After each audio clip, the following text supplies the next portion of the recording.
Assalamu alaikum. The last 6 months I spent in Turkey, a country that is dear and very close to my heart. Turks are very passionate people.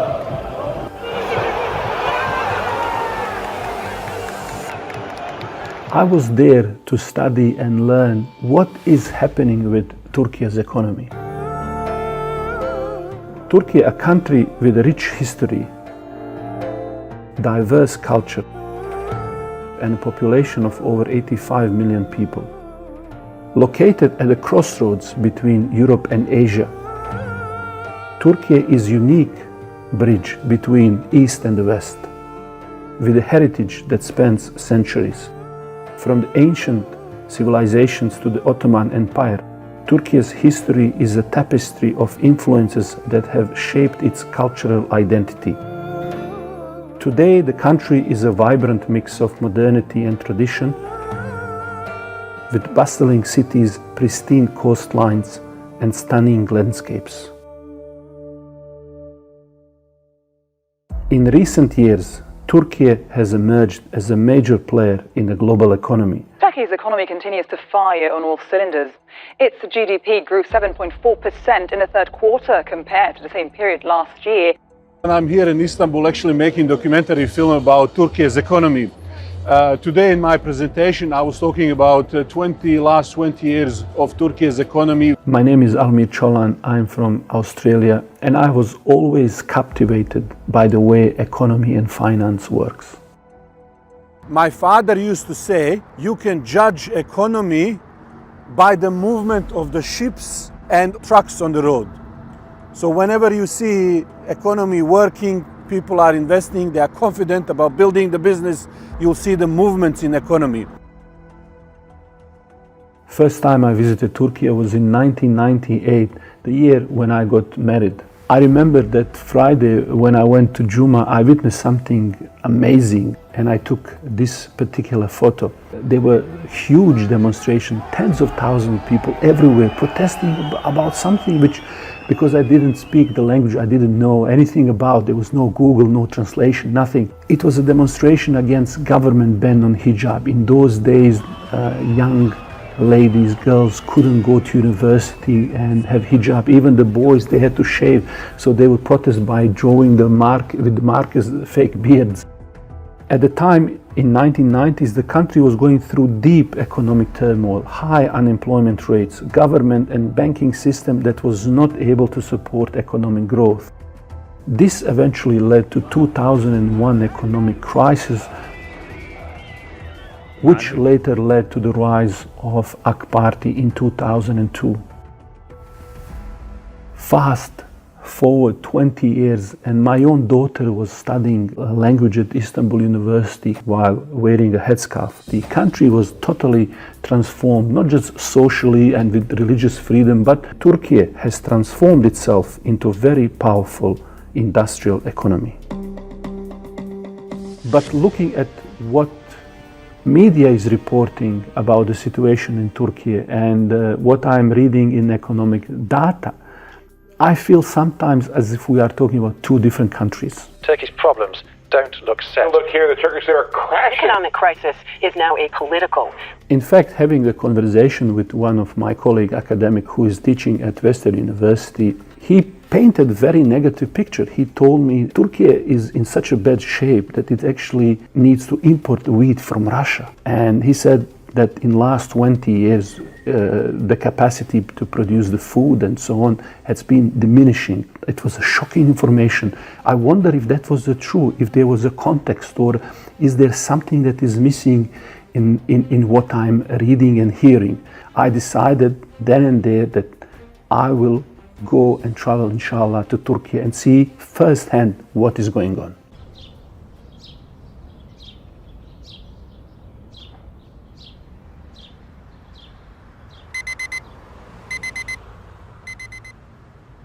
How are we feeling? You are feeling good? Yeah. I can't wait to sleep tonight. No sleeping tonight? Okay, you're going to sleep. Early morning flight? On the plane. Beautiful. Thank you guys for dropping me off. My pleasure. Thank you guys for dropping me off. My pleasure. My pleasure to be here. My pleasure too. Oh my God, Val, I can't believe this is so exciting. We are ready to go.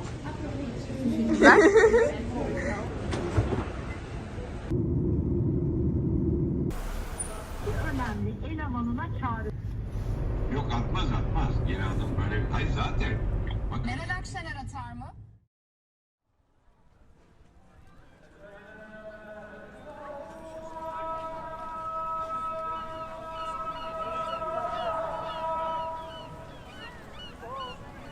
In Turkey, I found a beautiful apartment in the area called Bayrampaşa. A lot of Bosnian people, Bosniak people live in that area. My heritage is Bosnian, born in Sarajevo. And after the war there that happened, I came to live in Australia for over 20 years now.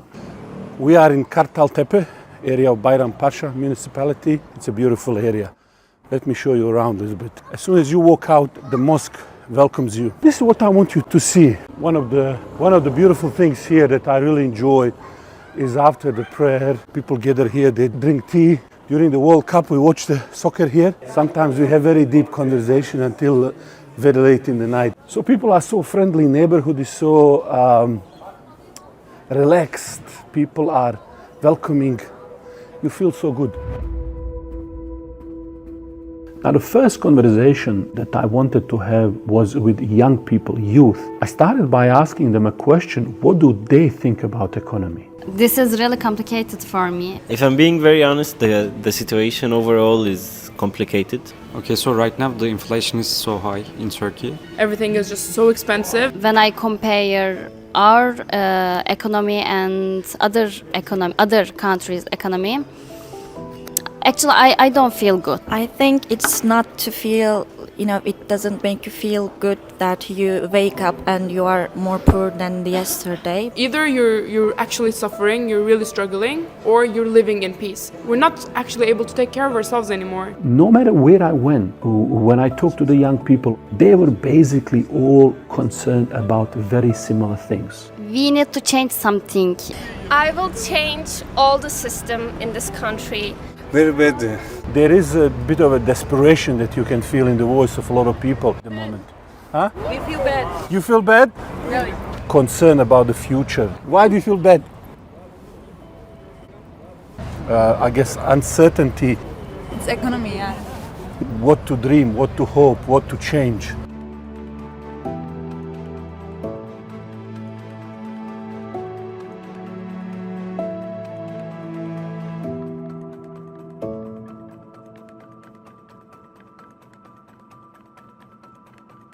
My journey began with a need to understand the country, its people, and how things truly were. And that meant traveling within. You ready to go? We are getting ready for our trip. Let's go. سبحان الذي سخر لنا هذا وما كنا له مقرنين وإنا إلى ربنا لمنقلبون. Allah bless it and make it easy for us. What's that on your neck? So this is the new road from Istanbul to Ankara. Going around Istanbul and makes the way faster to Ankara and the Anatolian cities. What's the most popular app? TikTok now. And usually people like YouTube here. In Turkey, it's one of the most popular ones. We just arrived to Ankara, meeting some friends, some business people, talking to the locals. I have brother Admir from Australia, all the way. I'm so proud of him. I'm one of his fans. Now watching TRT World and TIA, common broadcasting together. So honored to have you, brother. Thank you very much. Thank you very much. So honored to have you. So happy to be here. So this is A passionate entrepreneur with a medical background, Mr. Yavuz has been involved in various fields such as consulting, healthcare, investing and media.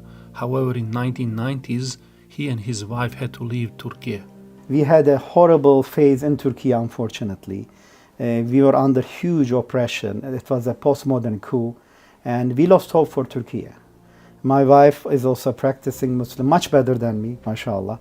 So she had hijab, and she said, Yavuz, I'm a medical school student. I'm the only daughter of a family. I believe in my values. I'm not going to take off my hijab, no matter what. They didn't let us enter the schools. They were interrogating. They had actually had special rooms to change your mindset.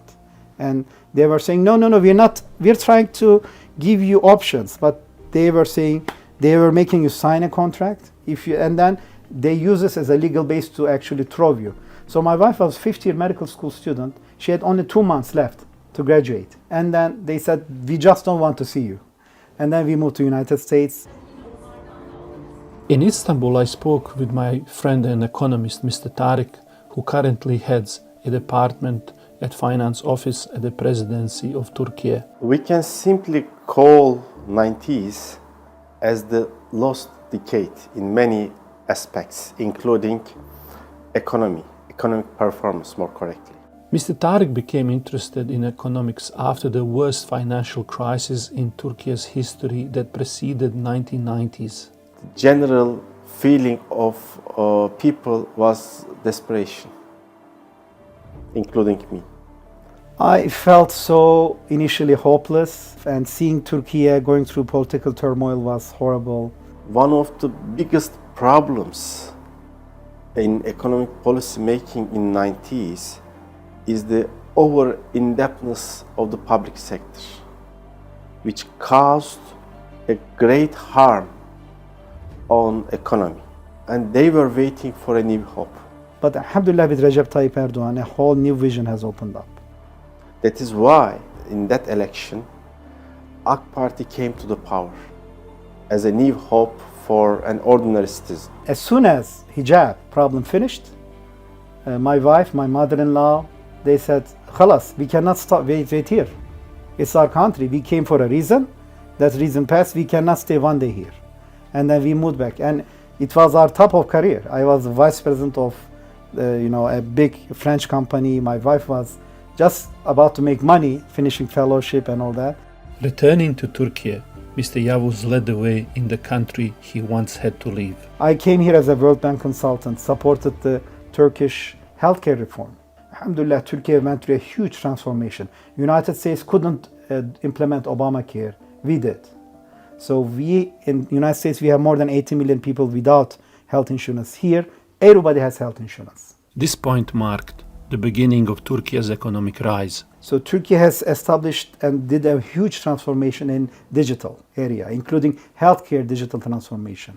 Anyone in Turkey can go to your phone, do an appointment in 2 minutes to any physician that you like, and able to actually check all your records, everything for free. Turkey is using the healthcare technology and creating its own systems. Turkey is building its own MRI systems, its own CT scans. Turkey has leaped into not just a transformation in defense, but a huge transformation in healthcare. So many of the pharmaceutical products, both generic and branded, are produced from Turkey.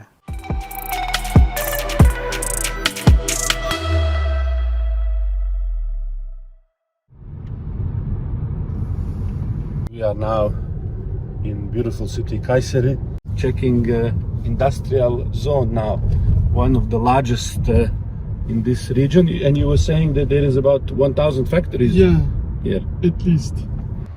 Our guide in a city of Kayseri was Professor Abdul Hakim, medical professional with extensive experience in management positions in academic institutions and leadership roles in various organizations.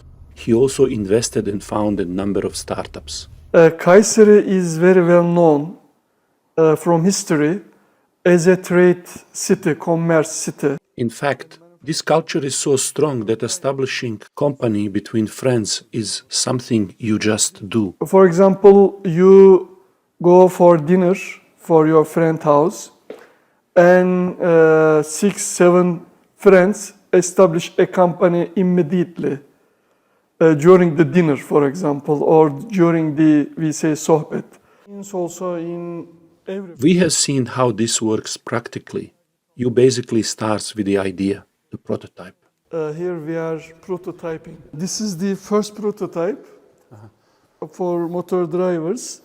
This is the second prototype. And before you know it, you are mass producing in one of the factories. So if we were to come here in 6 months, this would go from the prototype to the mass production. Yeah, yeah. Right. Our host then invited us to visit his friend in Kayseri who runs electric cable manufacturing company. This is incredible, yeah? Look at this space, mashallah, buzzing. Like a lion roaring, this factory. CEO of the company, Necmettin, gave us some insight into his business. Dünyanın genelinde 55-60 We have continuous and regular exports to 55-60 countries around the world. This number can from time to time rise to 75 to 80. Last year, this factory alone exported $250 million worth of cables export. And as a group, they did $500 million export. Tabii jeopolitik konumu Turkey's geopolitical position is very close to Europe. When you look at Istanbul as the center, the world's population is 3 hours away. When you draw a circle, most of the world's population lives in this circle. Therefore, being in this geographical location, it gives us great advantage in terms of logistics and manpower. So now we have seen the production, and this is the final result. This is now ready for export.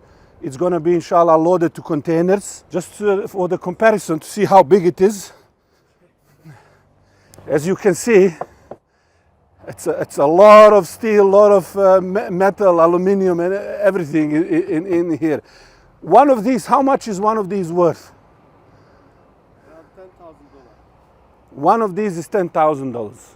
Let's take one with us. I asked him how things have changed in the past and today. He said, Şimdi ben kısa bir hikayeyle bunu açıklayayım size. Now let me explain it to you with a short story. In the 1970s, our late father and Serdar's father established a factory here. They imported machines of this factory from abroad. A minor fault would arise in the machine and they would bring an engineer from overseas buying a business class ticket and then pay an hourly wage to fix the machine malfunction. Now we are making the same machines with our own means in a more advanced way. This amazing path toward domestic production and independence brings us to beautiful manufacturing city of Bursa. Look at how they are just assembling this. 150,000 square meters here. This is a laser machine, laser cutting machine being assembled here in Turkey. This is a robot that is handling the metal sheets and then they cut them here. Also this on the angle, these cuts on the angles. Laser welding machine. How does the laser weld? These are conduction welding, not full penetration. Oh, I see. Almost zero gap and Let me see. So we have one of these machines that is used for bending. Most likely destination for export is Spain. For the shipyard industry, for example, produced here locally. Look how big this is. You can see one of them, this machine being disassembled and ready to go for export.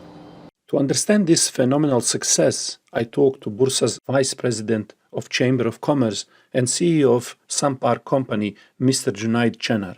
My name is Cüneyt Çener. I'm the president of Sampar Company. We are designing, manufacturing, assembling parking systems worldwide. From New Zealand to Colombia, from Canada to South Africa, nearly 62 countries in the world. It is a culture in Bursa. Bursa is a city nearly 6,000 years old. This culture is coming in the roots of Bursa, in the blood of Bursa.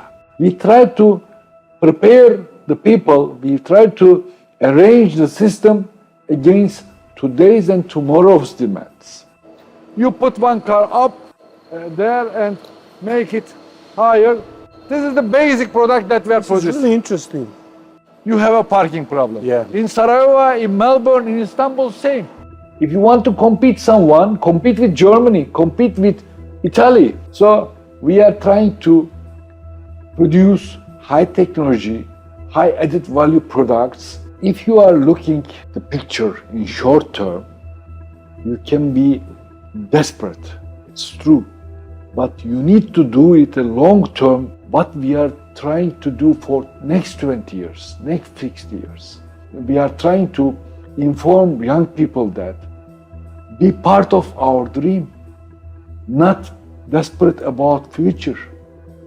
To be part of our dream, what we are wanting from them, working, to be ready, to prepare themselves for the next step with their education, with their culture, with their passion. They need to do only this.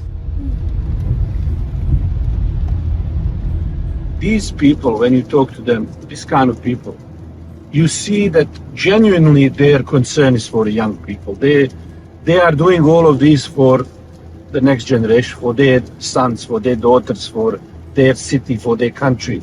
My passion is about loving my country, loving my people, loving my city. If we can improve my city, my people, my neighbors in the city, it's my passion.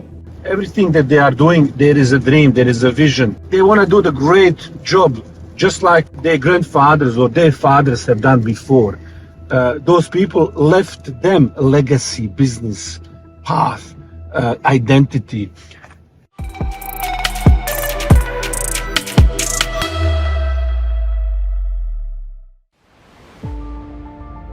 As we explore the future and the ways in which things are shaping up, we headed back to Istanbul to talk to my traveling companion, Mr. Ayman.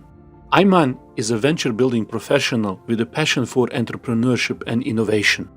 Turkey in general, Istanbul in specific, is receiving huge amounts of interest from investors, businessmen, entrepreneurs to come either to expand their businesses, existing businesses, or to set up new businesses in here in Turkey and in Istanbul. Ayman came to Turkey from Egypt because he saw the enormous potential of the country. And the reason behind this is the growing infrastructure, technological and digital infrastructure that is taking place over the past 10 years in specific.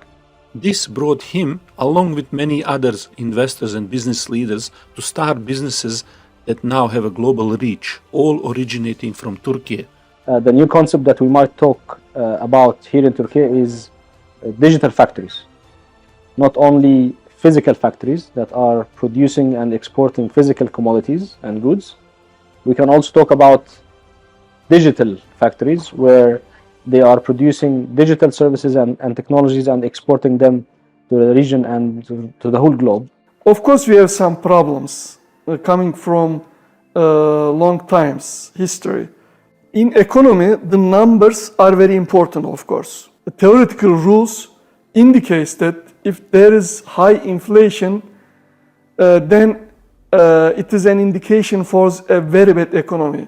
But Turkish economy is not easy to understand even for Nobel Prize economists. Although I couldn't consult a Nobel Prize economist, I did turn to my friend Tariq, who has a wealth of experience and knowledge in the field. An economy is not just composed of inflation or other macro-financial variables. They are important, I admit. However, we should look at economy in a holistic way.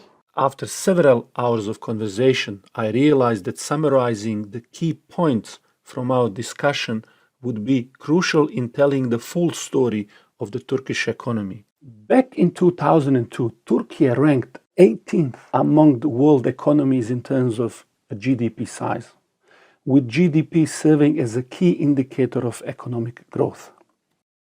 Then, in 2021, Turkey ranked 11th in the world, surpassing Italy, Korea, Canada, and Spain.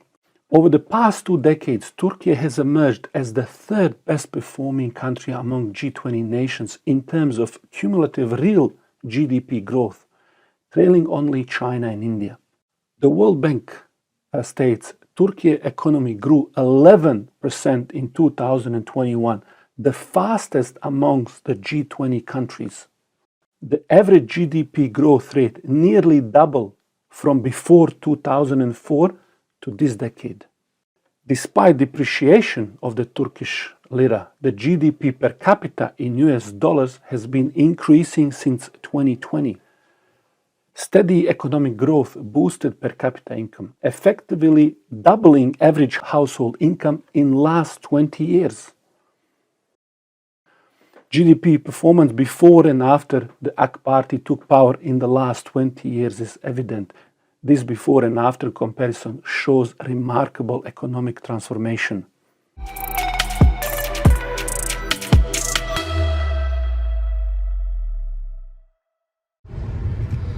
I'm just driving with my friend here, a taxi driver, and he was telling me how he feels about situation in Turkey. One of the things he was saying is, I think, that Turkey is not producing a lot of food. They are not producing a lot of things to basically satisfy their own demand. Now, you don't want to be recorded, so I'm not going to record you, but is that basically what you were saying, that there is not enough things, and that's why you think inflation is happening? Yes. So there is not enough food, inflation is there, lira is dropping because there is not enough production. This brings to mind remarks from a professor at the start who said that Turkey faces self-sufficiency challenge requiring the import of food and wheat from Russia. Young people also shared similar concerns, as did my taxi driver. We're not actually able to take care of ourselves anymore. But the question remains, has the Turkey's capacity for food production genuinely diminished over the past few decades compared to its historical performance? Would you be actually surprised to know that in terms of the food production, Turkey is one of the top 10 producers of food and agricultural produce in the world? Actually, they produce so much and they export so much that it makes them one of the top 10 countries in the world. Would that surprise you? Yes. Yes? Yes. In fact, Turkey is a major producer of various agricultural products including wheat, sugar, beets, milk, poultry, cotton, tomatoes, and an array of fruits and vegetables. Additionally, it holds the top spot worldwide for apricot and hazelnut production. Furthermore, Turkey boasts an impressive export portfolio with 1,827 different agricultural products being shipped to 193 countries around the world. This brings us back to the initial question raised. If Turkey is so successful in food production, why do they need to import wheat from Russia? Answer is actually very simple. Turkey's import of wheat from Russia and other countries has been increasing primarily due to their participation in the global value chain exports. By importing wheat as a raw material, Turkey transforms it into higher value-added products such as pasta, biscuits, and other wheat-based goods, which are then exported. This process of engaging in a global value chain is a positive development for Turkey's economy, allowing it to benefit from increased trade and specialization in the production of higher value-added products. Our professor, an economist by training, looked at a narrow set of information and drew the conclusion that Turkey imports were a sign of diminishing production capabilities and an inability to feed itself. In reality, to truly understand what's happening, all it takes is some common sense and a walk through the streets to witness the true state of affairs. This is a very typical neighborhood. People live around the mosque. There's a mosque, there is almost like a little town square. And there are all of these shops. It's the middle of the winter here. The shops are full of fresh produce that's grown here, right here in Turkey. Whatever you wanna buy, it's fresh, it's beautiful. That's because they are growing things multiple times per year. So there is plenty of food. What's interesting about this country is that it is self-sufficient in terms of the food. But let me take you to my favorite shop, see my friends. So I buy things from all around the places. Every place has something that is good. This place has got beautiful organic honey, eggs, olives, cheese, just beautiful. In the morning when I make those eggs, Assalamu alaikum rahmatullah. Rahmatullah, how are Hoş you? geldin. Good to see you. Thank you. Thank you. Thank you very much. Allah Good to razı see you. olsun. So this is my favorite store, as I said. It has the most beautiful things. Let's check it out what's inside. Assalamu alaikum rahmatullah. Top quality honey. Like, look, you can't find this honey, honestly. When I try this honey, local honey, top quality, I always remember the saying sweet as honey. But sometimes you go, you taste the honey, it's not sweet until you try this honey. Olive oil, beautiful. Look at these olives. The most beautiful olives you will ever see. All locally grown, made. If you could sense the smell. Some may argue that this story isn't an accurate reflection of reality, claiming that it's merely my perception as someone from Australia who can afford food at any price, while ordinary people on fixed wages, students and pensioners struggle. Critics might also point to a growing wage gap, increasing poverty and other challenges. So let's examine production level, business trends, unemployment, wages, and income inequality. So let's start with agriculture production. Real production, adjusted for inflation, has nearly doubled between 2002 and 2022. The production of high-tech industrial goods in Turkey has experienced a remarkable 4 times increase within a 12-year span, highlighting a clear transformation in the nation's production base. Economic growth is reflected even in the rising number of the newly established firms every year. On unemployment, over 13 million new individuals have entered the labor force in Turkey in the last 17 years, keeping unemployment rate steady. Despite temporary spikes during the COVID-19 and global financial crisis, Turkey's unemployment rate is on the downward trend, signaling significant success. We have also seen a noticeable increase in labor productivity over the last decade. In line with productivity, real wages, when adjusted for inflation, have experienced a significant surge over the past decade. In many cases, when you have high economic growth, you often experience increase in income inequality. However, Turkey's economic success story defies this trend, with income inequality remaining relatively stable and showcasing a more inclusive growth model. Similar story is with the poverty rates, where we can see a considerable decline over the last decade. This highlights Turkey's commitment to ensuring a better quality of life for its citizens. But why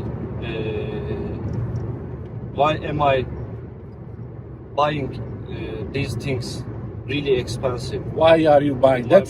My money is not enough for them, really. I earn money, but it's not enough for me. Yeah, that's actually a very good question. I think not an easy to answer then, but I'll try. Examining the producer and market prices difference reveals a structural problem that contributes to the food inflation. For instance, an agricultural product sold to the wholesale market at 100 Turkish lira can end up costing the consumer several times more for some products. Let me give you some example. The price of lemon at the producer level is 3.5 Turkish lira. At the market, it is 15.5. That's 344% difference. These apples, 5 lira a kilo, 17.9 in the supermarkets. That is 258% difference. Some of the food inflation we see is a result of exploitation by those seeking profit, but not all. As one of my students, Baturhan, explained, fearing inflation, shopkeepers might make larger price increases sooner to future-proof their prices, actually contributing to inflation itself and fueling panic. Now, Let's take a closer look at the current state of inflation and see if we can make sense of Turkey's monetary policies. Average inflation rate. Between 2002 and 2022, Turkey's average inflation rate stood at 14.7%. Although there has been a recent sudden rise, inflation has been on the downward trend. If we zoom into this spike that happened recently, we can see that inflation has been decreasing since October of 2022. And forecasts for the near future indicate that inflation will continue to go down. So now, big picture. The past 2 decades since 2002 have shown a clear contrast in inflation rates. And if you look at the graph, you will notice that before 2002, inflation was volatile, going sometimes 60, 70, up to 100%, up to sometimes 140%.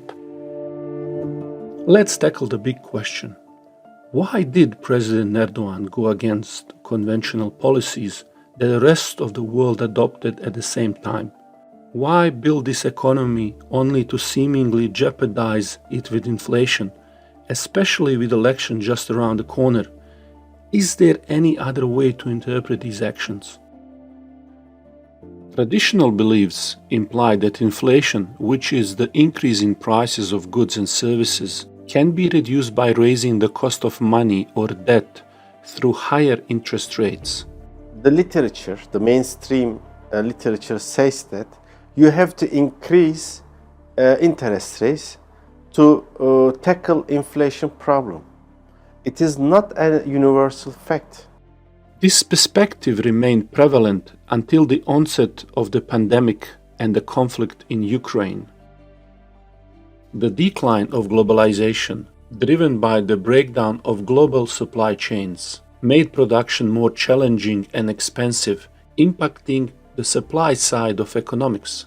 I remember recently there is a report written by Stiglitz, and he says that increasing interest rates is not a good idea to fight against inflation in the United States. The report Mr. Tariq referred to is the Roosevelt Institute's December 2022 publication titled The Causes of and Responses to Today's Inflation, co-authored by Professor Joseph Stiglitz.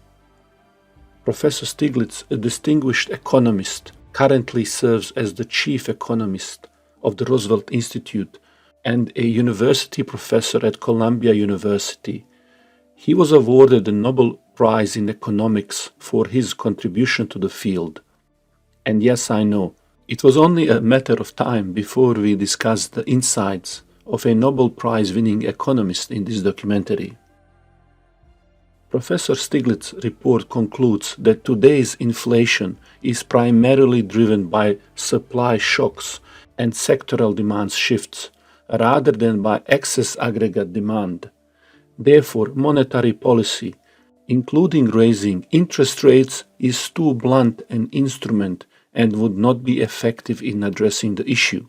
Even in Australia, newspapers have reported that the Australian Parliament's Economics Committee expressed concerns that raising interest rates could be the wrong response to inflation driven by international supply chain factors. The committee highlighted that such a move could risk harming Australian households.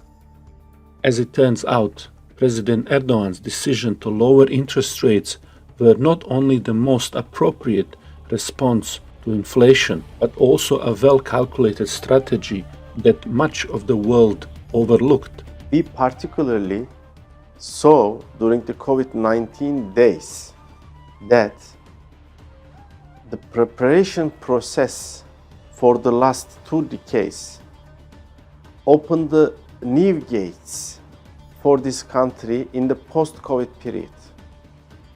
How? We saw that value chains in many countries have just stopped. For Turkey, strategically situated at the heart of global supply chains, raising interest rates would result in decreased production and exports during a time when the world needed supply side of economy the most. But Turkey was ready for taking a leading role in global value chain.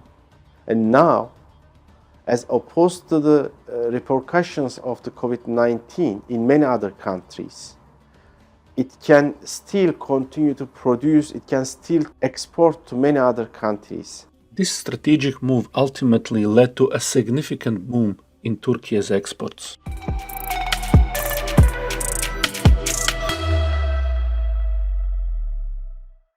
On exports, in 2002, Turkey's export amounted to just over $30 billion back then.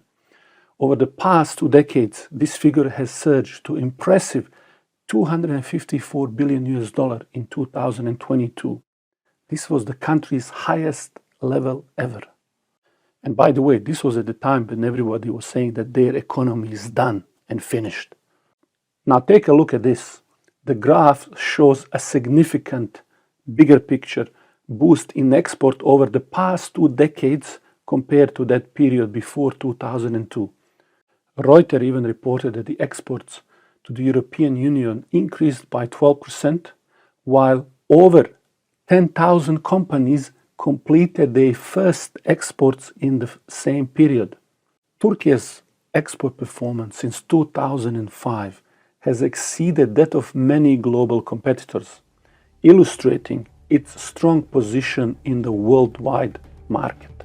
Following my father's principle of a healthy economy based on the movements of trucks and ships, with an abundance of movement and activity in production, job creation, growth and exports, Turkey's economy is undeniably doing well.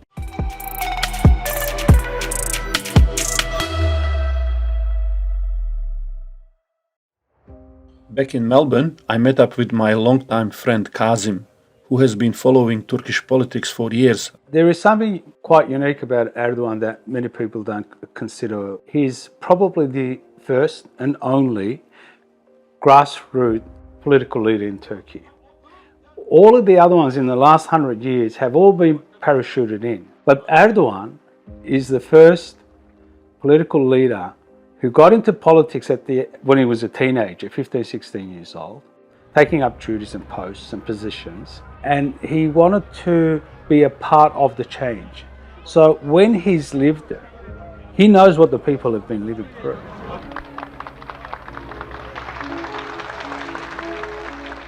In 2000, Kazim had the pleasure of hosting President Erdogan in his home for 3 weeks when he came to Melbourne.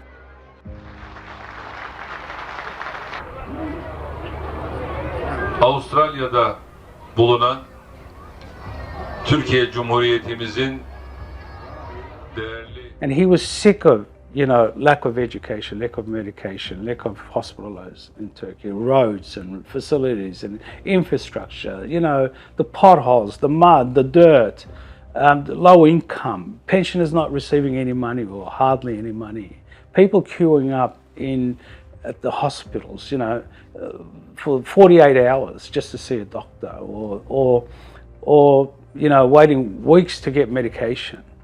No running water in the city of Istanbul, up until the 90s when he became mayor.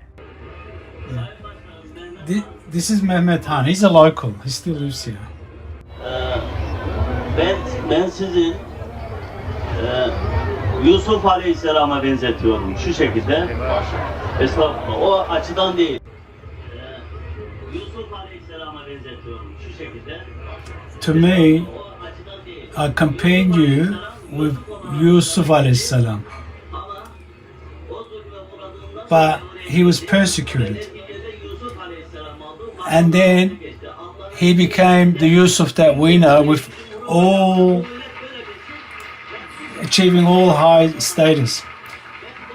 And I believe that you will end to become the president of this country. İşte Allah'ın izniyle siz de Türkiye'nin reisi cumhuru olacaksınız. Bu millet böyle bilsin.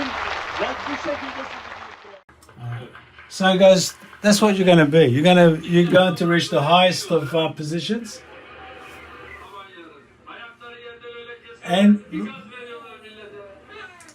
And look at his response. He says, people are good at, firing up people. He goes, people make me prime ministers and presidents all the time. People are like, but he goes, nothing happens by just talking. Can you just repeat that story about him driving? Really? Yeah. So we had this very extensive program, and it involved a visit to Sydney as well. I wanted him to also see part of the country, so I designed the trip from Melbourne to Bright to Canberra and to Sydney. So we go through the Great Dividing Range onto the Snowy Mountains, and also show him the Snowy Mountain project. And when we took off from Meadow Heights, soon we were on the Hume Freeway. And as we were driving along, he said, pull the car over. I said, why? He said, I want to drive. I said to Mabi, you can't drive, you shouldn't drive because you still got jet lag and the traffic was a bit different. Our steering wheel is on the wrong side compared to Turkey's. And he said, nope. And he became more serious when I said to him all of that. He said, pull the car over, I want to drive. And then Mrs. Erdogan also, she was at the back with my wife. And she said, Taipei, I believe Kazim is right. You shouldn't be driving. You're tired and you've got jet lag. And besides, the car is, the steering wheel's on the wrong side. But he became more and more adamant that he wanted to drive because I think it brought back flashbacks to what he saw growing up in Turkey for most of his life, that you can't pray, you can't go to this mosque, you can't cover your hair, can't even read a poem. If you do, we'll throw you in jail, which they did. And so someone who has that kind of flashbacks or that kind of subconsciously, things that are tearing him down emotionally, that's what makes the man. So when I said to him, no, you can't drive, he said, what are you talking about? He said, pull the car over, I'm going to drive. And I did. So when Erdogan says we're going to build 500,000 homes in 1 year for the victims of the earthquake, even the opposition doesn't dispute that.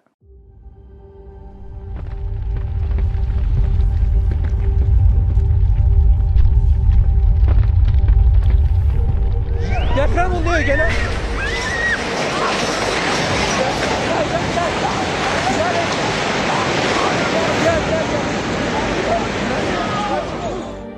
Unfortunately, we woke up to the news of the earthquake. May Allah help those people. Everybody affected, a lot of family lost their loved one. May Allah give them patience, strength to recover. If you can donate something, if you can do something.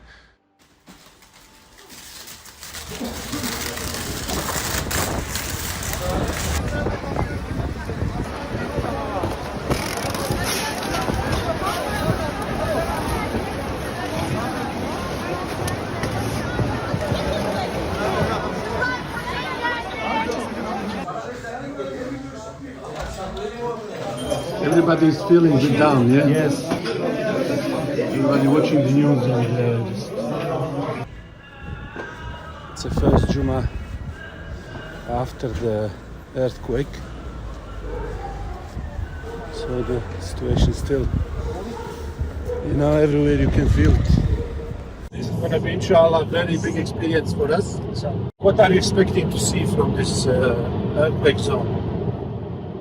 I'm expecting to see sadness and hope as well.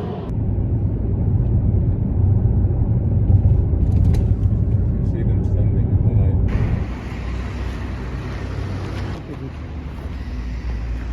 How it all crumbled.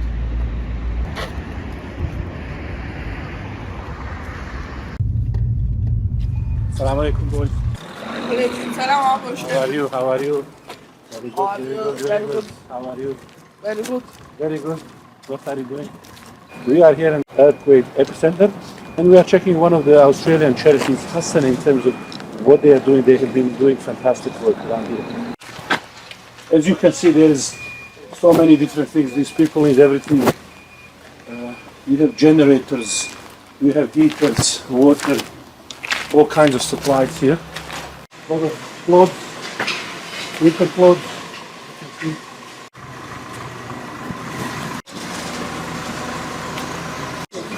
Rice made in Turkey.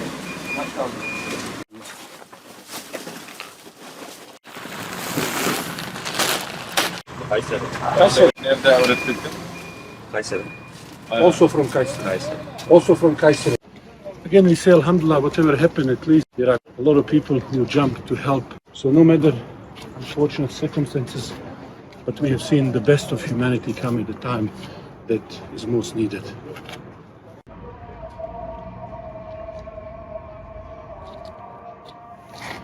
It's Maghrib time here. You know what I was thinking? Yeah. In these earthquake zones, when these things happen, I don't know how many of us think of these animals, you know, what happens to them, how do we treat them? This poor dog. Devastating earthquakes in Turkey, was that the capacity that's needed in the event of such... No, this is gonna...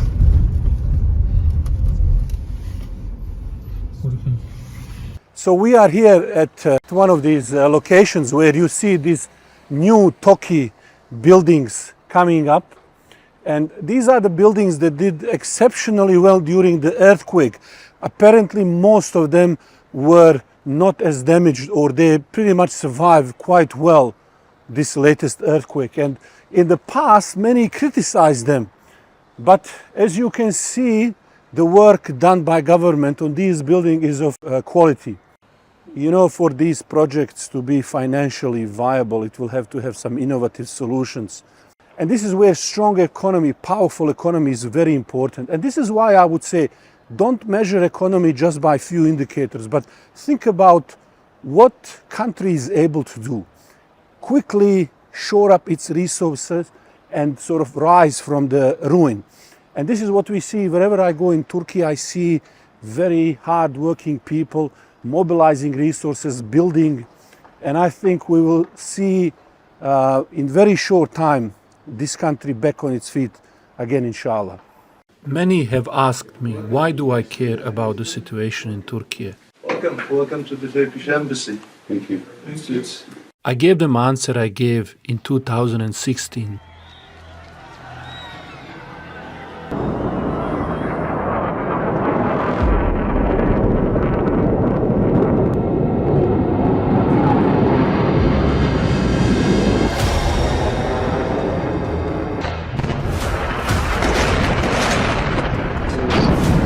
Airports, and then was so amazed and relieved when I saw the people power of so many hundreds of thousands of just common Turkish citizens coming out to defend. Başladılar. Tartaklamaya başladılar. Ben dedim ki ben buraya dedim 2 çocuğumu bırakarak buraya kadar geldim. Ben mi düşmanım dedim, siz mi düşmansınız? Sakin ol, tamam.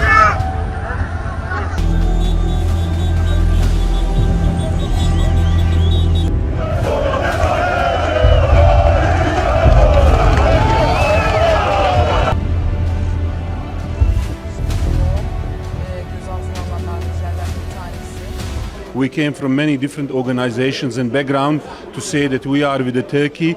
We appreciate moral and ethical leadership that President Erdogan and his government are displaying.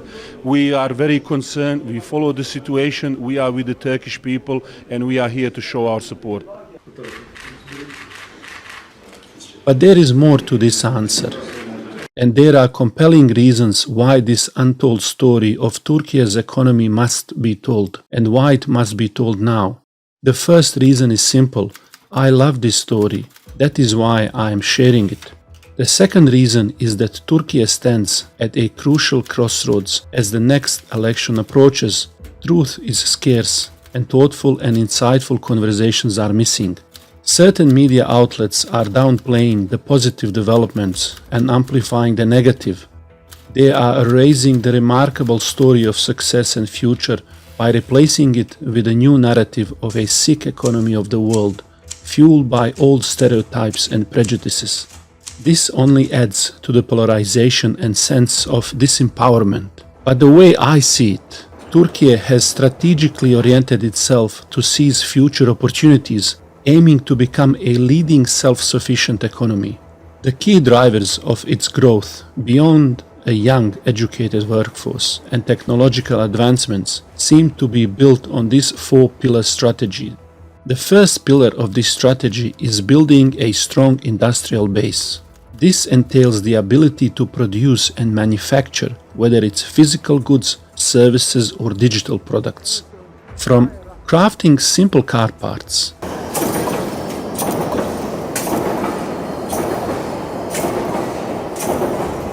It's for Renault, they make it.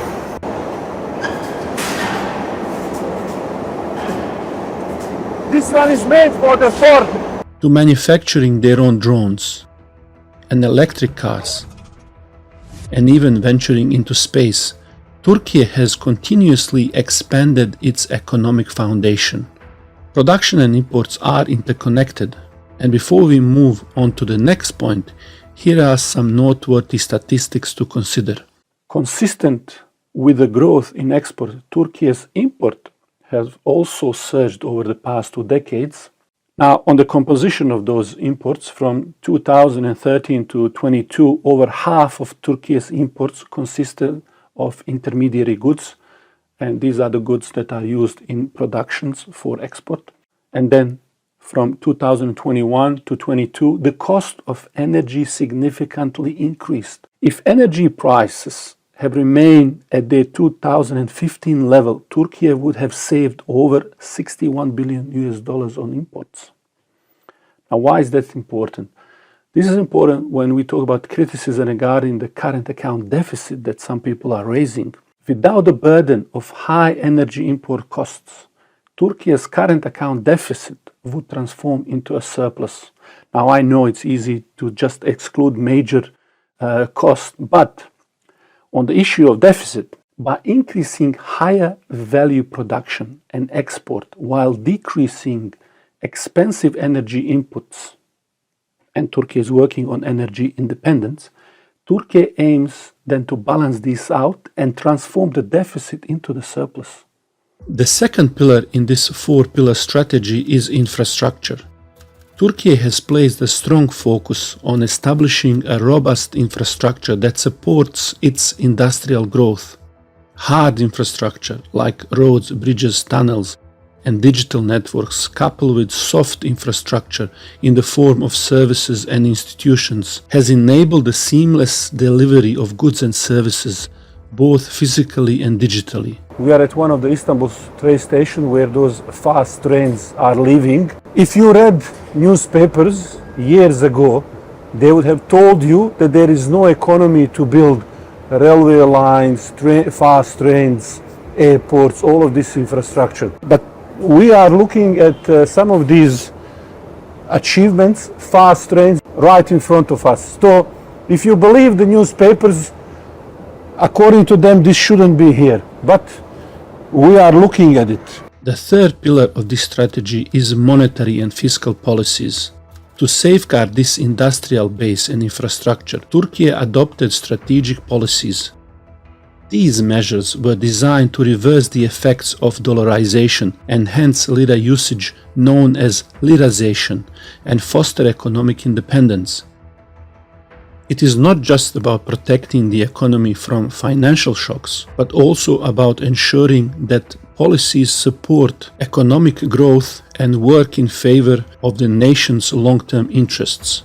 Here are sample stats to highlight strategic impact of these policies with regards to debt, liabilities, and interest rates. In 2021, Turkey's total public sector net debt to GDP ratio was approximately 1/3 of what it was back in 2002. Turkey's public net debt remains amongst the lowest compared to several large countries worldwide that you see. In the last 2 decades, a key development in public finance has been the considerable reduction in the public sector's interest payments, contributing to low public debt levels.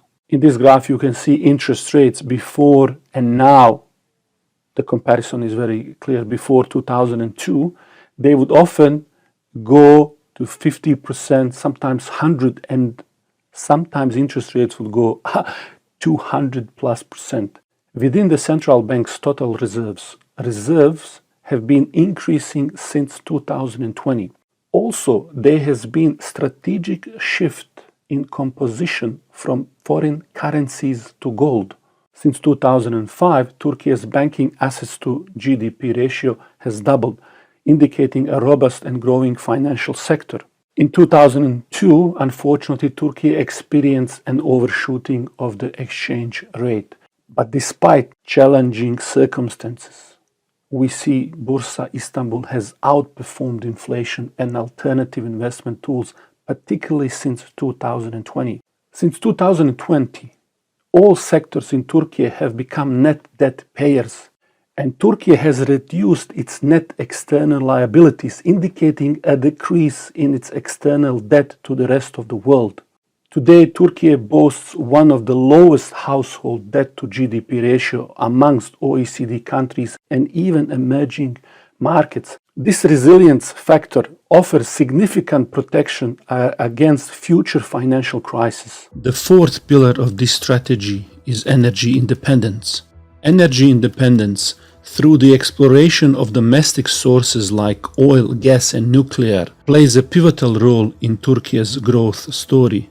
It not only reduces the need for importation, but also decreases production costs, making the economy more competitive. By focusing on industrial diversification, infrastructure development, strategic policy implementation, and energy independence, Turkey is not just preparing for the future, it is actively shaping it. A comparison with neighboring regions such as MENA, OECD, and the European Union further highlights the success of this untold story thus far. Turkey's average real GDP growth rate between 2002 and 2021 is comparable to that of the East Asian countries and significantly higher than its neighboring nations. And therefore, Turkey's average per capita real GDP growth rate between 2002 and 2021 has been nothing short of astonishing. UNDP Human Development Index provides a summary. Turkey's performance in this regard has been quite impressive. What does it mean? It means that Turkey has been overperforming some of the largest economies in the world. It's also a big success. This growth has been sustained over a long period of time. And Turkey has always been underestimated. So when we compare it with other countries in the region, we see on net it's a positive outcome. Meet my friend Noor, who shared the journey with me, traveled with me, and observed my conversation with young people. Here are some of his own observations after the end of our journey. Seeing different people, different opinions on the economic situation was actually enlightening, especially when you see the gap between different ages.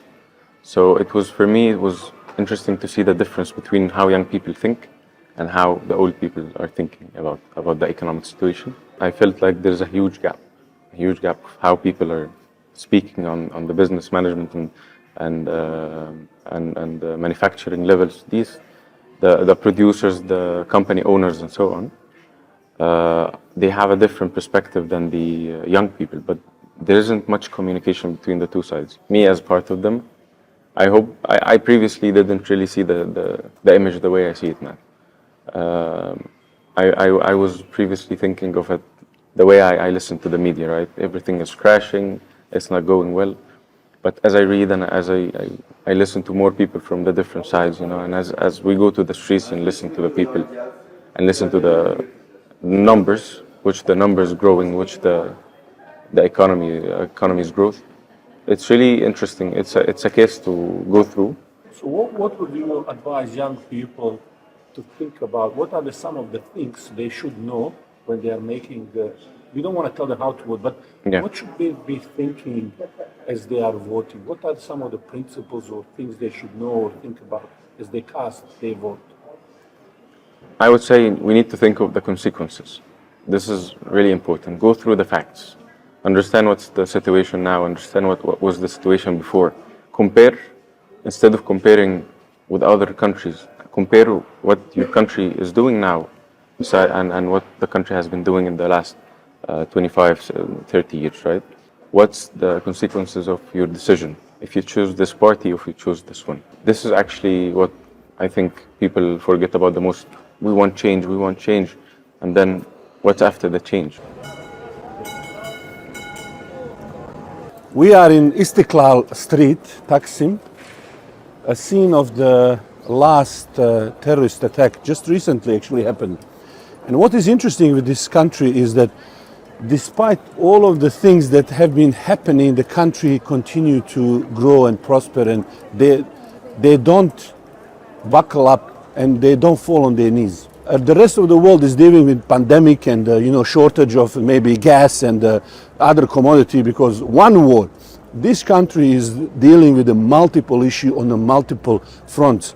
So to be a president in this country, to lead this nation across this maze of international, local and regional issue takes a really very skillful master player.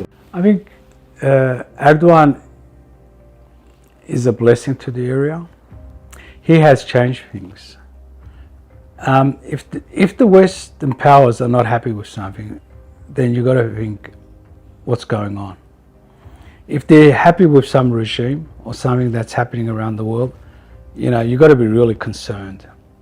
Something is deficient in capitalism, in socialism. They do something, they get some targets, but not all. Something is defective, and they are looking for something, and only Islam may bring everybody the wealth, the happiness. The next 10 years, there's a snowballing effect. When you roll a snowball from the hill, the first revolution compared to the 100th revolution is not 100 times bigger, it's probably 1,000,000 times bigger. That's where Turkey is at the moment.